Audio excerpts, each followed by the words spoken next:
We'll start off with a few simple division. Uh, I may not do as exactly given in the textbook, so it could you could think like I'm going to do in a shortcut method. That's okay. That's actually fine. Later on, you could go back to the textbook and try to understand. They have explained a little bit, giving some additional information. But since you already know about powers and exponents, we can do like this also. Okay. So suppose if we say like 7 times of 8 equal to 56, right? We say these are the two factors of 7 and 8 are the factors of 56. So the other way of understanding factors is this divides the given number. 8 divides the 56, or we can say 7 divides 56. So that is why we say factors of 56. That's another way you look at the factors. Okay. Okay. So in a similar way, what we are going to do is we are going to try to divide the algebraic expression. Let's say that if I have an expression 2x multiplied by 3x squared. Okay. If I do this through 2x multiplied by 3x squared, I'll say like I'll get a 6x cube. Okay, 6x cube, which means uh, this if I divide a 6x cube, this is the final result, right? The final result I can either divide by this expression or this expression. If I divide by this expression or by this expression, you can see from the numbers as well. Take the numbers. If I say 7 times of 8 equal to 56, if you try to divide 56 by 8, you get the other number, right? Get the other number. Similarly, if you try to divide 56 by 7, you get the other number as the quotient. Because we want if 7 is one of the factor of 56, definitely 8 has to be the factor. Maybe you can say like some factors of okay, 8 is let's say 2 cube. You can write down as 2 times 2 times 2, so 4. Okay, 4. Okay, 14 times 4. Even 14 times 4 is also 56. Okay, but in this case 14 times 4 is also in this 56. In this case, if 15 is one of the factor of 56, definitely the other number has to be 4. It cannot be 8. Okay, so this is something like a pair.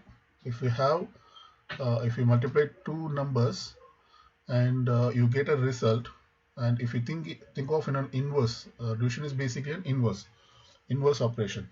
Like we know, if we do plus, for plus negative, that is subtraction is the inverse operation. Similarly, when we have multiplication, division is the inverse operation. So here we do the multiplication operation, and if you analyze in terms of finding the inverse operation, that is we want to divide 56. We divide 56 by 7, we get 8. We divide 56 by 7, 8, we get 7. So in the same way, we are trying to find the inverse. We are going to do the inverse operation. So here this is the result. So this resulting expression, I'm going to divide by either one of this one. You can straight away give the answer without it, because we already know that only 2x multiplied by 3x squared is going to give us 6x cube. So suppose if I ask you 6x cube divided by 3x squared, okay, as you know from here, you can immediately say the quotient is 2x.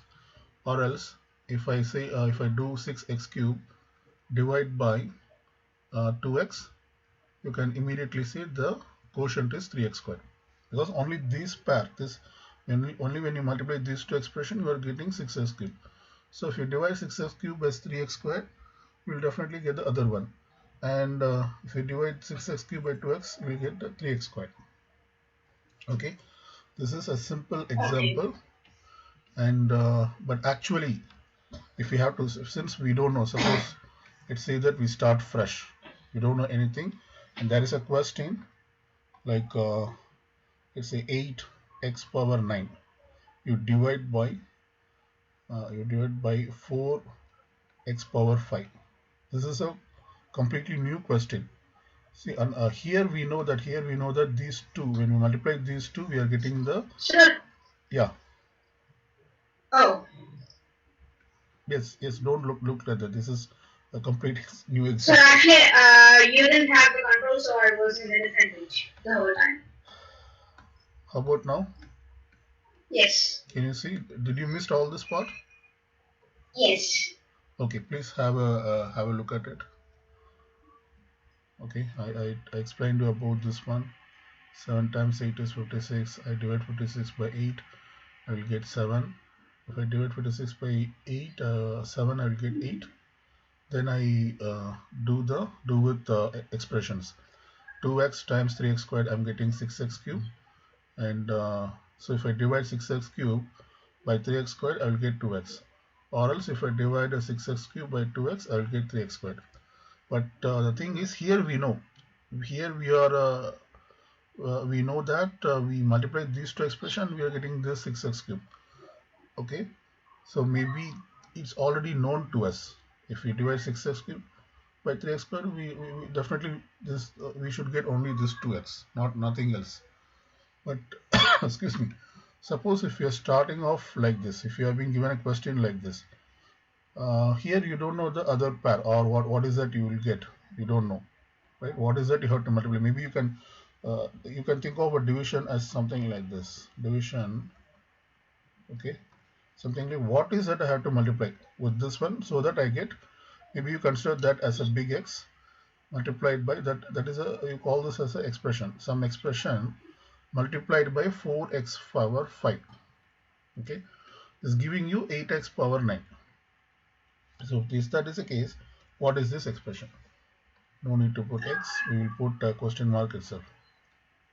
We will put the question mark. Okay, some algebraic expression. This you call it as unknown algebraic expression.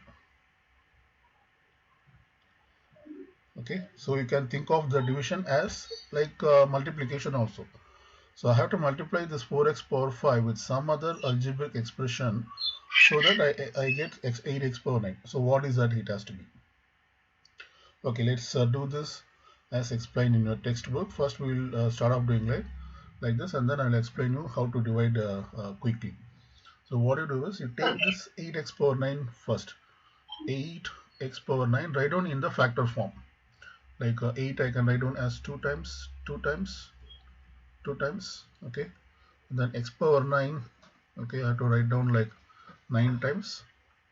Okay, I put a dot, assume that I have written 9 times. This is first time, second time, and this is the ninth time. In between I have about yeah, 6 times. And this I have to divide, right? So I can put a division symbol. Divide by 4x power 5. Okay, so we will use one equality, no need to use two equality. We put one common equality. We're going to divide. This is only for understanding. You will not have to write down as like this. Later on I will tell you how quickly you can solve it. So 4 I can write down as 2 times of 2. You just have to write down in the factor form. Remember this, we know how to do this after going through the first chapter. This is based on the first exercise concept, how to write down simple expression in terms of fractions. So 2 times of 2, and then x power 5 I can write down as x times maybe 5 times. Here I can easily write 1 2 3 4 5. So if, let's say I write down for this one also. Okay, this I have 3 times and 4 times, 5 times. Okay, 6 7 8 and 9. Let's see like this. Now I can do the cancellation. Okay, easily I can do the cancellation. This 2 cancelled, this 2 cancelled. Then definitely we know that here I have 5 multiples of x. Similarly I also have 5 multiples of x. So for all this I do one single cancellation. 1 2 3 4 5. Okay, I do one single cancellation. You can do a double cancellation also. Finally, how much I have? 1 2 3 4. Okay, let's say this is nothing here. This is 1x 2x 3x, okay, 4x 5x 6 7 8. I So have I think we're missing one. Yeah. Yeah, we're missing one x. Okay, So basically, see, as long as you understand, that's really good. So we are left out with 4x. Okay. So what is there at the numerator? The numerator we have 2 times of 4x. X, x, x, x. Denominator we can assume that we have 1. Okay. So this is going to be any number divided by 1 is going to give the same result. So this all 4x you can write down in a power form, exponent form as this is the answer. Okay, this is for your understanding. I will not explain going forward like this. This is a very simple understanding. Without this, how to understand this one? Let's try to do like that also. So you take the same example. It And is quite easy. So we yeah, can first take the variable and then we can take the number. And variable, so a divided by, I mean a to the power of m divided by a to the power of n equals a to the power of a to the power of m minus n. yeah, So here it's 8x to the power of 9 and 4x to the power of 5. We take 8 and 4 away. So x to the power of 9 minus x to the power of, I mean, divided by x to the power of 5 equals x to the power of 9 minus 5, which is x to the power of 4. And 8 divided by 4 is 2. So 2x to the power of 4. perfect. That's what I was actually expecting. Since we already done the exponent concept, you're able to understand this one. So that's perfect. Yes. Let's do the same way. So we divide the numbers first. We get 8. I'm sorry, we get 2. Then we use this property of the exponents. A power m divided by a power n. We have a formula, or the rule says it's a power m minus n, which means this is x power 9, x power 5. So I can cancel it, do the cancellation straight away here itself. When you do the cancellation, you can strike this completely, but here you have to strike only this one, because otherwise if you strike x, you'll forget that you have cancelled that x as well. So you just have to subtract. After subtraction, 9, 5, you are left out with 4, right? So finally the answer is 2x power 4. Okay, this is very fast and quick method. This is fast and quick method.